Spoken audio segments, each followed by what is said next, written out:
আন্তরিক অভিনন্দন, ভালোবাসা ও শুভেচ্ছা জানিয়ে শুরু করছে আমাদের এই শুভ সন্ধ্যা, শুভ অনুষ্ঠান। তো আমাদের মধ্যে আজকে যারা এসেছেন প্রত্যেকেই দাবাপ্রেমী মানুষ এবং আমাদের মধ্যে বিশেষভাবে উপস্থিত আছেন ধর্মতলা ফ্রেন্ডস ক্লাবের সমস্ত সদস্যবৃন্দ। তাদের উপস্থিতিতে আমাদের এই অনুষ্ঠান আগে পরিপূর্ণতা লাভ করেছে। আমরা প্রথমে ফিতে কেটে উদ্বোধনের মধ্য দিয়ে আমাদের অনুষ্ঠান সূচনা করছি। এই অনুষ্ঠানের উদ্বোধন করবেন, ফিতে কেটে উদ্বোধন করছেন এই ক্লাবের সেক্রেটারি রবীন্দ্রনাথ বাজি মহাশয়।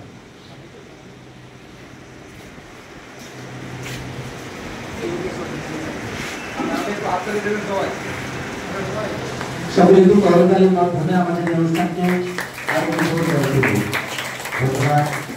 অত্যন্ত আনন্দের সঙ্গে আমরা জানছি আমাদের এই অনুষ্ঠান সুপরিচালনা হয়ে গেল।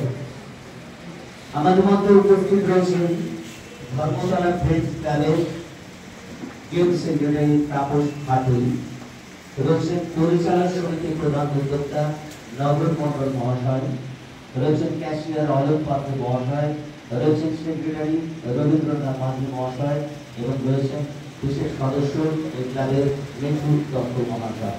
ওনাদের আমরা মঞ্চে আহ্বান জানিয়েছি। আমরা ওনাদেরকে ওনাদের আসন অলঙ্কৃত করার জন্য অনুরোধ করছি।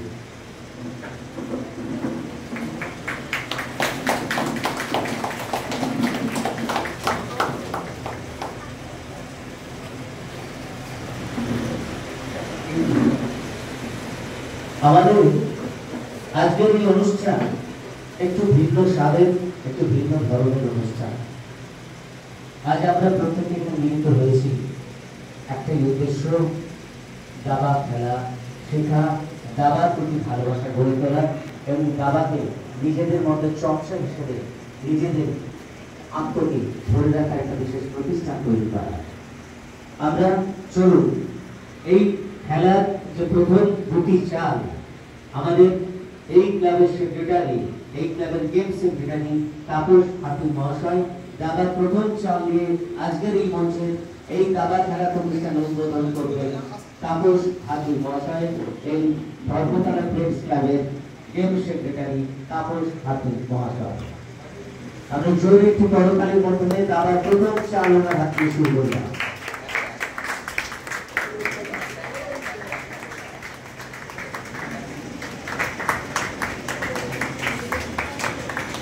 অনেক ধন্যবাদ আমাদের এই দাবা একাডেমির প্রথম দুটি চাল দেওয়ার জন্য। ওনার কাছে আমরা চিরকৃতজ্ঞ।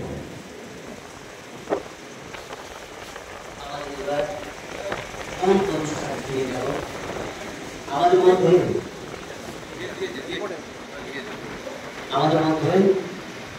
যারা এই ক্লাবের সদস্যরা উপস্থিত আছে, আমি আবারও তাদের নাম বলছি। তাদের প্রধানমাতায় তাদের আন্তরিক সহযোগিতা না থাকলে আজকের অনুষ্ঠান আমরা এখানে একাডেমি গড়ে তুলতেই পারতাম না। তাদেরকে আবারও অভিনন্দন জানাচ্ছি। তাদের নাম দিয়েও আমি আবার বলছি।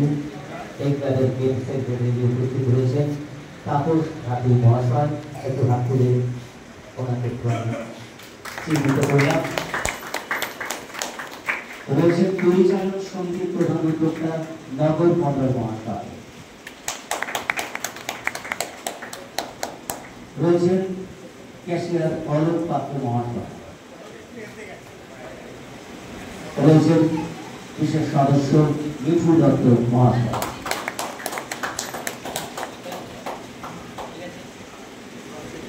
এবং আমাদের আজকের এই যে প্রশিক্ষণ শিবির গড়ে তোলা হয়েছে, এখানে যারা টিচার্স রয়েছেন তাদেরকে আমরা প্রথমে একটু পরিচিত করে দিচ্ছি, পরে তাদের কাছে আমরা বক্তব্য শুনব।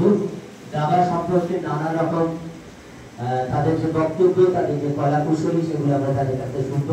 তবে তার আগে আমরা পরিচয় করে দিচ্ছি আজকের বিশেষ ট্রেনার যারা এখানে রয়েছেন, যারা বিভিন্ন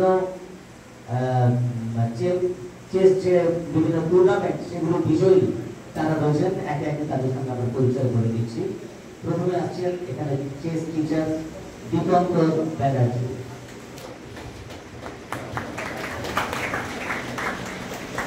উনি একজন বিশিষ্ট দাবাড়ু এবং বিভিন্ন টুর্নামেন্ট বিজয়ী রয়েছেন। অমর দাস, উনি একজন বিশেষ দাবাড়ু এবং বলে রাখা ভালো, উনি আপনাদের এই হাওড়া ডিস্ট্রিক্ট চ্যাম্পিয়ন 2020 এক জোরে হাতটা নিয়ে নেন। এবং রয়েছেন বিপ্লব ঘোষ, উনি একজন বিশেষ দাবাড়ু এবং চেস টিচার এখানে নিযুক্ত আছেন। এনাদের ট্রেনারে আশা করছি আজকের যারা এখানে শিক্ষার্থী যারা ভর্তি হতে চলেছেন তারা আগামী দিনে অনেকটাই সাফল্যে পৌঁছাবে এবং আস্তে আস্তে কিভাবে স্টেজগুলো পার করবে ওনারা পরবর্তীকালে সমস্ত আপনাদেরকে বলবে এবং শেখাবে। কারণ আমরা এই প্রেস ক্লাবের সদস্য রয়েছে তাদের মধ্যে কিছু কিছু করে বক্তব্য সংক্ষিপ্ত বক্তব্য শুরু।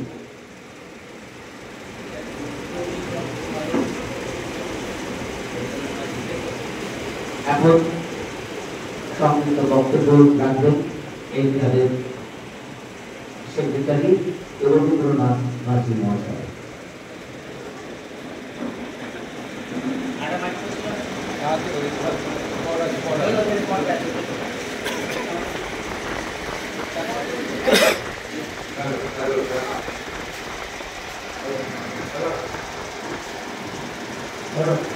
বক্তব্য রাখছেন রবীন্দ্রনাথ মাঝি।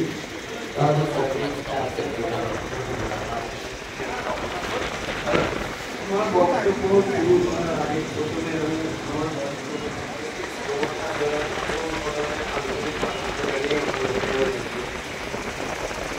আমরা দীর্ঘ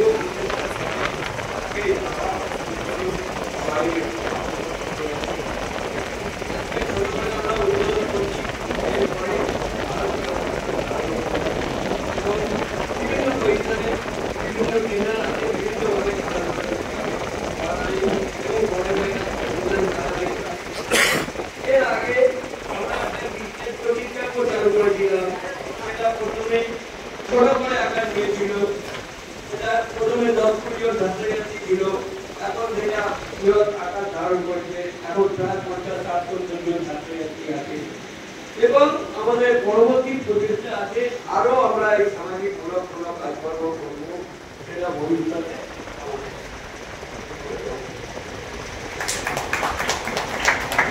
অসংখ্য ধন্যবাদ। এরপরে আসছেন পরিচালন সমিতির প্রধান উদ্যোক্তা নগর প্রধান।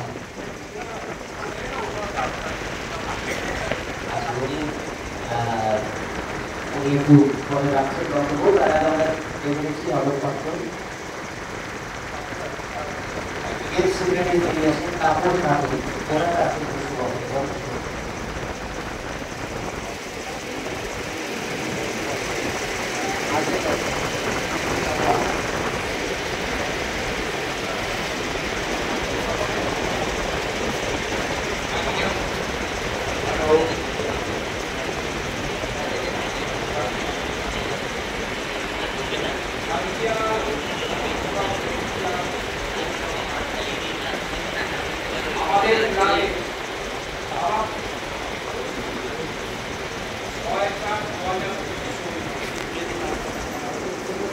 পরিচালনার দায়িত্বে থাকে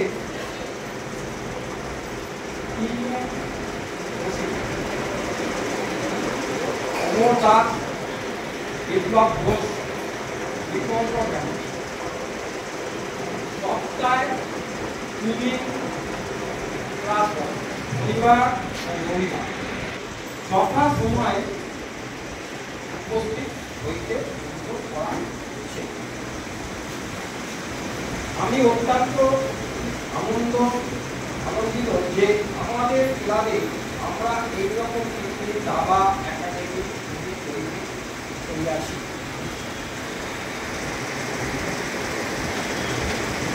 আমরা একটি ক্রিকেট একাডেমিও চালু করি আছি।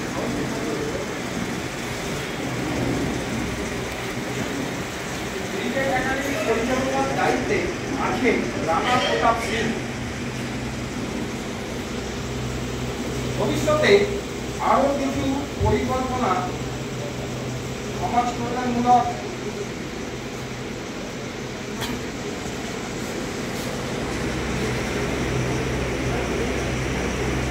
আছে, আমরা মনে করি এই ধরনের উদ্যোগ আমাদের ক্লাবের পরিচিতি ও সমাজের প্রতি আমাদের দায়িত্ব। আমরা সকলের কাছে এই বলে আমার বক্তব্য শেষ করছি।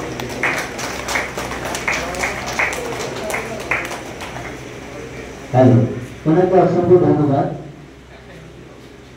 আমরা এরপর এখানে যে সমস্ত টিচার্সরা রয়েছে তাদের কাছ থেকে কিছু বক্তব্য শুনবো, কিন্তু তার আগে আমার একটুখানি বলতে ইচ্ছে করছে যে সমস্ত গার্ডিয়ান এসেছে বা তাদের বাচ্চারা এসেছে এখানে ভর্তি হয়েছে, তো গার্ডিয়ানদের অনুরোধ করবো আজকে তাদের মধ্যে থেকে কেউ যদি আসেন একটু বলেন যে দাবা খেলায় আপনি ভর্তি করতে কেন এসেছে বা আপনার প্রয়োজনীয়তা কি, সেই সম্পর্কে যদি আপনারা একটু আগ্রহী এবং একটু বলতে পারেন।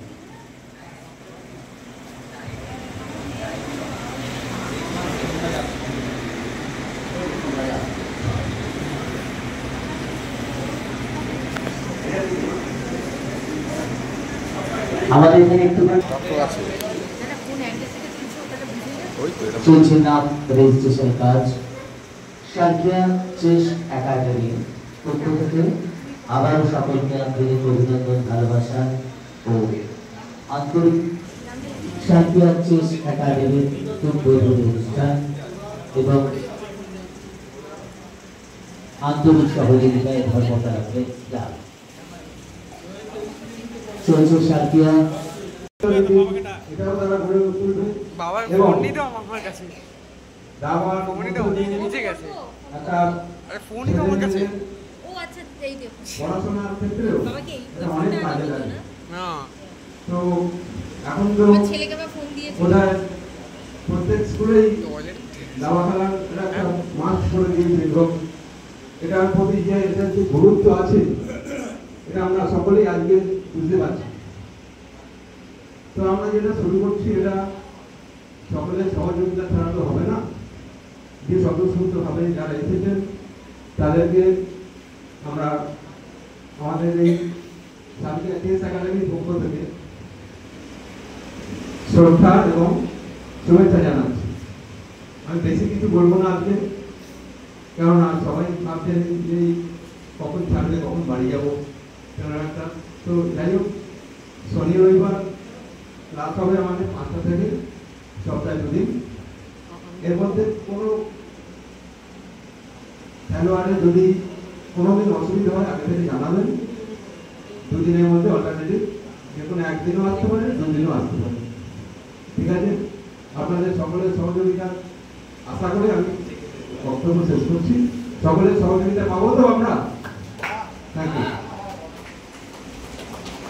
বিপ্লব ঘোষ মহাশয়কে অসংখ্য ধন্যবাদ। তবে ওনার কথায় আমি একটুখানি ইন্টারাপ্ট করে বলি। উনি যে বললেন আমরা বোধহয় কখন যাবো ভাবছি, তা নয়, ঠিক তা নয়। আমরা চাইছি আরো কিছুক্ষণ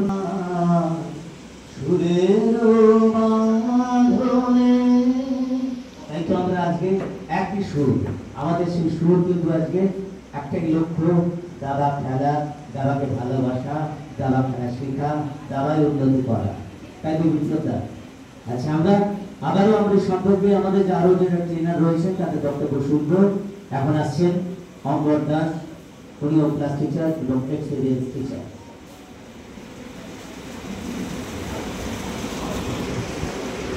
হ্যালো, তো প্রথমেই আমি জানাই আমাদের সম্মানীয় অতিথিবৃন্দ, দাবাপ্রেমী বন্ধুগণ, ভাই এবং অন্যান্য যারা উপস্থিত আছেন তাদেরকে আমি কৃতজ্ঞতা জানাবো যে আজকে এই অনুষ্ঠানে উপস্থিত থাকার জন্য।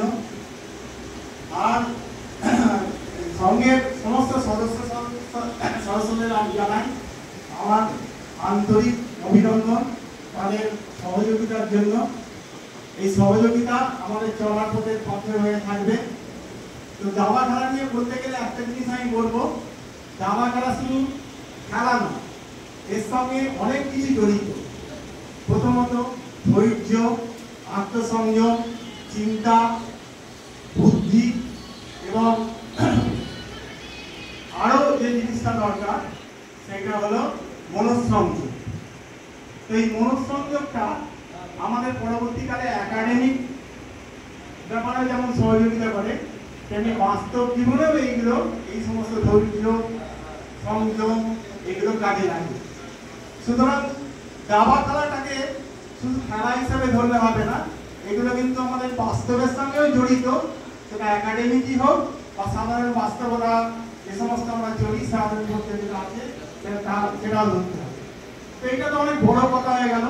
সহজ কথা বলতে গেলে এটা বলা যেতে পারে যে দাবা এমন একটা খেলা, যে খেলাটা লক্ষ্যটা হলো কিন্তু একটা রাজাকে, অপোনেন্টের রাজাকে এমন ভাবে কোণঠাসা করা যে রাজাটা আর কোনো জায়গা পাবে না, কোথাও যাওয়া। তো এইটা কিভাবে আসে? এর জন্য আপনার দরকার একটা সুষ্ঠু পরিকল্পনা। এই সুষ্ঠু পরিকল্পনা করতে গেলে আপনাকে কি করতে হবে? এই যে প্ল্যানিং যেটা করছেন, এই প্ল্যানিং এর জন্য আপনাকে কিন্তু ধৈর্য ধরতে হবে। এই ধৈর্য ধরা মানে কি? আপনি যদি কোনো একটা প্ল্যানিং তাড়াহুড়ো করে করেন, তাহলে কিন্তু আপনি সেই প্ল্যানিংটাকে ততটা সাকসেসফুল করাতে পারবেন না। তারপরে কি দরকার? মনঃসংযোগ। এই মনঃসংযোগটা একটা জরুরি বিষয়, কারণ মনঃসংযোগ যদি না থাকে তাহলে কিন্তু আমি দাবার এই যে খেলাটা, এই খেলাটায় দাবা বা বাস্তব জীবনে যাই হোক, সেই খেলাটা কিন্তু আমি সহজভাবে করতে পারবেন না, সহজভাবে জিনিসটাকে রূপ দিতে পারবেন না। আর একটা কি দরকার? আর একটা দরকার বুদ্ধি। বুদ্ধি মানুষের সবারই আছে, কিন্তু এই দাবা খেলা সেই বুদ্ধির গোড়াতে আপনাকে শান্তিতে সাহায্য করবে। এগুলো আপনি দেখবেন ছোট ছোট বাচ্চাদের ক্ষেত্রে অনেকেই খুব ছটফটে হয়, তো কিন্তু তাদের একটা জিনিস ভাববেন, তাদের কিন্তু স্মৃতিশক্তি আমাদের মতো বয়স্ক মানুষদের থেকে অনেক বেশি, তারা মনে রাখার ক্ষমতাও অনেক বেশি। তারপরে কি এখনকার দেখবেন যে ভারতবর্ষের যত টপ লেভেলের প্লেয়ার আছেন তাদের সবাই বয়স মোটামুটি 21 থেকে 22 বছর। আমার বলতে খুব ভালো লাগে যে এই যে আমাদের সুপার গ্র্যান্ড মাস্টার যারা আছেন 1 থেকে 15 জনের মধ্যে, হ্যাঁ, তার 5 জন ভারতীয়। এটা আমাদের কাছে খুবই গর্বের ব্যাপার। এবং এই জিনিসটা কিন্তু দেখুন সবাই অল্প বয়সে অর্জন করেছে। কারণ দাবা খেলা আগেকার দিনের মধ্যে যেটা ভেবে বসেছিল সবাই যে দাবা খেলা বয়স্কদের খেলা, দাবা খেলা সর্বনাশা, এটা কিন্তু এখন আর নেই। এখন দাবা খেলা সবাই বুঝে গেছে যে ধৈর্য, সংযম, বুদ্ধি, ওটায় স্থান দেওয়াই বলুন, আর আপনার পরিকল্পনা, সবকিছুতেই কিন্তু এই দাবা খেলাটা আপনাকে সহযোগিতা করে বাচ্চাদের উন্নতির জন্য। এটা গেল দাবা খেলার বিষয়। এবার আমাদের একাডেমির ব্যাপারটা আমি বলতে পারি। একাডেমিতে আমরা একটা জিনিস করব যে প্রথমত আমরা যারা একেবারেই খেলা জানে না তাদের জন্য 2 সপ্তাহ বা 3 সপ্তাহ আমরা দেখবো তারা কেমন খেলা জানে। প্রথমে যারা একেবারেই খেলা জানেন না তাদের জন্য একটা গ্রুপ করব, যারা অল্প অল্প খেলা জানেন তাদের জন্য একটা গ্রুপ করব, আর যারা একটু ভালো জানেন তাদের জন্য একটা গ্রুপ করব। এই গ্রুপে করে আমরা শুধু তাদের বেসিক জিনিসটাই শেখাবো না। যেমন দাবার আপনি দেখবেন যারা অল্প অল্প জানেন বা বেশ ভালোই জানেন, তারা একটা opening, middle game, end game এই ব্যাপারগুলো থাকে। তা ওপেনিং গেম দেখবেন কিছু পার্টিকুলারলি স্টিরিওটাইপ থাকে। তা এই স্টিরিওটাইপটা গেমটা কিন্তু দিনের পর দিন চলে আসছে, তাতে কিছু রেনোভেশন হয়েছে, অল্প চেঞ্জ হয়েছে। তো এই স্টিরিওটাইপ গেমটা তাহলে এতদিন ধরে চলছে কেন? নিশ্চয়ই এর মধ্যে কিছু আছে। তো এই যে ওপেনিং যে ব্যাপারটা, এই ওপেনিং এর ব্যাপারের মধ্যে যে জিনিসটা, সেই জিনিসটা কিন্তু আপনি যদি বুঝে করেন তাহলে কিন্তু আপনার মনে রাখার ক্ষমতাটাও বাড়বে এবং তার যে প্ল্যানিংটা, কেন আমি এই ওপেনিংটা করবো, অন্যরকম যেরকম ভাবে করতে চাই সেরকম ভাবে করবো না কেন, আমার নিজের ইচ্ছা মতো কেন করবো না, এই ব্যাপারটা কিন্তু আপনি বুঝতে পারবেন। যে কোনো জিনিসই বলুন, সায়েন্সই বলুন, যাই বলুন, যে কোনো জিনিসই এই আপনি দেখবেন কোনো জিনিস অঙ্কই মনে করছে। ম্যাথমেটিক্সের কথাই বলছি, ম্যাথমেটিক্স যদি আপনি বুঝে করেন তাহলে কিন্তু আমার ম্যাথমেটিক্সের যে চাপটা, সেই চাপটা কিন্তু আর থাকবে না। তখন দেখবেন ম্যাথমেটিক্সটা অনেক ইজি হয়ে গেছে বুঝে যদি করেন। এবার আপনি যদি না বুঝে করেন তাহলে ম্যাথমেটিক্সের জন্য দেখবেন রাত জেগে পড়তে হচ্ছে। কিন্তু ম্যাথমেটিক্সটা এমনই একটা জিনিস যেটা রাত জেগে পড়ার ব্যাপার না। সেটা হয়তো সবচেয়ে আমার মনে হয় হিস্ট্রি এর থেকে বড়, হিস্ট্রি, জিওগ্রাফি এগুলো অনেক শক্তের শব্দ ব্যবহার, কারণ একবার মনে হয় যেন রিভিশন না করলে এটা আমার কমপ্লিট হচ্ছে না, হয়তো পরীক্ষা যতই পড়া থাকে পরীক্ষা লিখতে পারবো না, এরকম মনে হয়। কিন্তু অঙ্কর ক্ষেত্রে সেটা না, জাস্ট ফর্মুলা করে একবার চোখ ঘুরিয়ে দেখে নিলেই আপনি দেখবেন অঙ্কের চাপ অনেক বেশি। আর একটা জিনিস আমি অবশ্যই বলবো, এটা গার্জেনদের বলার কথা, গার্জেনটা কিন্তু অহেতু দাবা খেলা আর পরীক্ষার পড়ার মতো করবেন না। দাবা খেলাটাকে তাকে মনের আনন্দে খেলতে দিন, কিছুদিন খেলার পর দেখবেন এই ছোট ছোট বাচ্চারা নিজেদের মধ্যে খেলতে আনন্দ